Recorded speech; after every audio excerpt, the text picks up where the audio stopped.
Freddy Francis കൂടി നമ്മളോടൊപ്പം തത്സമയമുണ്ട്.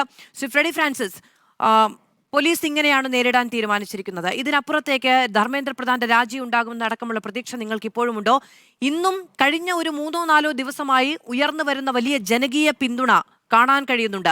കളിയാക്കുന്നുണ്ടായിരുന്നല്ലോ, CJPയുടെ പ്രതിഷേധ രംഗത്ത് 30 പേരാണുള്ളത്, 40 പേരാണുള്ളത് എന്നുള്ളത്. അവിടെ നിന്ന് ഒരു വലിയ മാറ്റം, കൂടുതൽ ജനപങ്കാളിത്തം കാണുന്നുണ്ട്. ഈ സമരത്തെ സമാധാനപരമായി മുന്നോട്ട് കൊണ്ടുപോകാനുള്ള വലിയ ഉത്തരവാദിത്തം കൂടി അതുണ്ടാക്കുന്നുണ്ട്. ആദ്യമായിട്ട് നമ്മുടെ വലതുപക്ഷ നിരീക്ഷകൻ ചെയ്ത അതേ പരിപാടി. ഇപ്പോ അവതാരക ഒരു കാര്യം പറഞ്ഞപ്പോൾ ഹെഡ്സെറ്റ് ഊരി മാറ്റിയിട്ട് കേൾക്കാതിരിക്കുന്നു, ഞാൻ പറയുന്നു നിങ്ങൾ കേൾക്കുക എന്ന് പറയുന്ന ഒരു അവസ്ഥ. ഈ അവസ്ഥ തന്നെയാണ് നമ്മളുടെ കേന്ദ്ര വിദ്യാഭ്യാസ മന്ത്രി കാണിക്കുന്നത്. ഇപ്പൊ ആദർശ് അവിടെ ഡൽഹിയിൽ സ്ഥലത്തുണ്ടായിരുന്നതാണ്. ആദർശ് കണ്ടതാണ് എങ്ങനെയാണ് ഈ രാവിലെ ഇത് അക്രമാസക്തമായ രീതിയിലേക്ക് ഇത് പൊട്ടിപ്പുറപ്പെട്ടത്. ആദ്യം പോലീസ് വന്ന് പിള്ളേരെ പ്രകോപിപ്പിച്ചുകൊണ്ട്, പിള്ളേരെ ആക്രമിച്ചുകൊണ്ട് ആദ്യം തുടങ്ങിയ സമരമാണ്.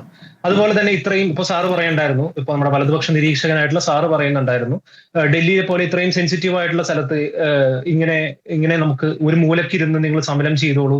അപ്പൊ ഡൽഹി ഇത്ര സെൻസിറ്റീവ് ആയിട്ടുള്ള സ്ഥലമാണെങ്കിൽ എങ്ങനെ രാവിലെ 5 മണിക്ക് അല്ലെങ്കിൽ 5:30 മണിക്ക് ഒരു ലോറി നിറയെ കല്ലുകള് ഈ സമരം നടക്കുന്ന ഭാഗത്തേക്ക് വന്നു? പോലീസ് അറിവോടെയാണോ അല്ലെങ്കിൽ അറിവില്ലാതെയാണോ? അപ്പൊ ഇതേപോലെ ഈ സമരം അക്രമാസക്തമാകാൻ വേണ്ടിയിട്ട് പോലീസിന്റെ ഭാഗത്ത് നിന്നുണ്ടാകുന്ന കുറെ കാര്യങ്ങളുണ്ട്. അതിനെപ്പറ്റി ആരും സംസാരിക്കുന്നില്ല. പിന്നെ അതുപോലെ തന്നെ നമ്മുടെ വലതുപക്ഷ നിരീക്ഷകനായിട്ട് സാർ ഒരു കാര്യം കൂടി പറഞ്ഞിരുന്നു, ഈ പിള്ളേരുടെ അല്ലെങ്കിൽ കുട്ടികളുടെ ഈ സമ്മർദ്ദം കുറക്കാൻ വേണ്ടിയിട്ട് വേണ്ട കാര്യങ്ങൾ ചെയ്യണമെന്ന്. കഴിഞ്ഞ 12 വർഷമായിട്ട് എന്ത് തേങ്ങാ പിണ്ണാക്കാണ് പിന്നെ ഇവര് ചെയ്തത്? അപ്പോ ഇതിനെതിരെ നമ്മൾ സംസാരിക്കുമ്പോൾ നമ്മൾ എന്തോ ഭയങ്കര അഗ്രസീവായിട്ട് സംസാരിക്കുന്നു. അഗ്രസീവായിട്ട് സംസാരിക്കേണ്ട സമയത്ത് അഗ്രസീവായിട്ട് തന്നെ സംസാരിക്കണം.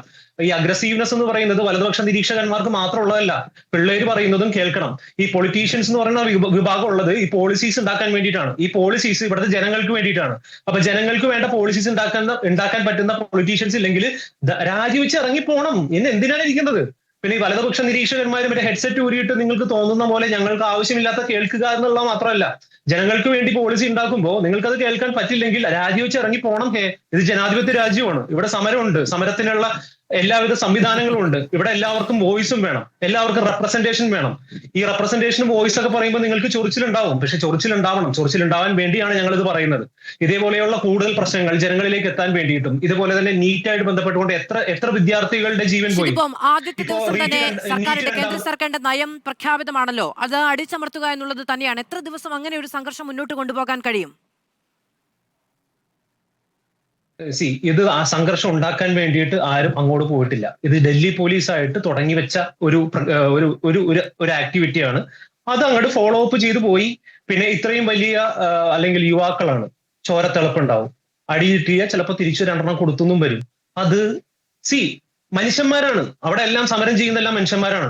ഈ ഒരു 1000 പോലീസുകാർ തോക്കും ഇതും കൊണ്ട് പിള്ളേരെ, അതായത് തീവ്രവാദികൾ പോലും അല്ല, വിദ്യാർത്ഥികളായിട്ടുള്ള പിള്ളേരുടെ മുമ്പിലേക്ക് ചെന്ന് കഴിഞ്ഞാൽ പിള്ളേർ എത്ര നേരം റെസിസ്റ്റ് ചെയ്യും? എത്ര പേര് നിന്നുകൊണ്ട് അടികൊണ്ടു? എന്നിട്ടും അവർ ഹിന്ദിയിൽ ഒരു പ്രത്യേക ഒരു സ്ലർ ഉപയോഗിച്ചുകൊണ്ട് കുറച്ച് കാര്യങ്ങളൊക്കെ ഉപയോഗിച്ച വീഡിയോകളൊക്കെ നിങ്ങളുടെ മുമ്പിൽ തന്നെയുണ്ട്. അപ്പൊ ഈ വലതുപക്ഷ നിരീക്ഷകന്മാർ പറയുന്ന പോലെ നമ്മുടെ മലയാളത്തിലാണോ നമ്മൾ സംസാരിക്കുന്നത്? മലയാളികളാണ് ഇത് കാണുന്നത്. അപ്പൊ ഇത് തന്നെയാണ് സ്വഭാവം. ഇത് തന്നെയാണ് വലതുപക്ഷ നിരീക്ഷകന്മാരുടെയും വലതുപക്ഷ രാഷ്ട്രീയത്തിന്റെയും സ്വഭാവം. ഞങ്ങൾ ചെയ്യും, നിങ്ങളത് ഫോളോ ചെയ്യുക. അങ്ങനെയല്ല. നമ്മളാണ് ഈ നാട്ടിൽ ജീവിക്കുന്നത്, നമ്മളാണ് ഈ രാജ്യത്ത് ജീവിക്കുന്നത്, നമ്മളാണ് ഈ രാജ്യത്ത് ടാക്സ് പേ ചെയ്യുന്നത്. അപ്പൊ നമ്മൾക്ക് വേണ്ടിയിട്ടുള്ള സംഭവങ്ങൾ ഇവിടെ കൊണ്ടുവരാൻ നിങ്ങൾക്ക് പറ്റിയില്ലെങ്കിൽ നിങ്ങൾ രാജിവെച്ച് പുറത്തു പോകണം. നിങ്ങൾക്ക് മതം മാത്രമാണ് വേണ്ടെങ്കിൽ നിങ്ങൾ അത് അമ്പലത്തിലോ പള്ളിയിലോ അല്ലെങ്കിൽ മോസ്കിലോ എവിടെയെങ്കിലൊക്കെ പോയി ചെയ്യുക.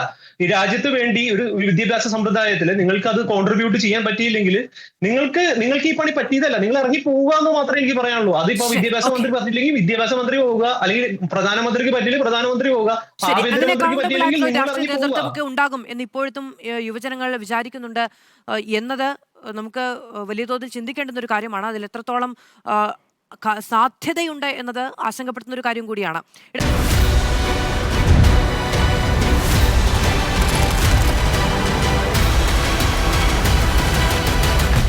Debate with Madhu Saji.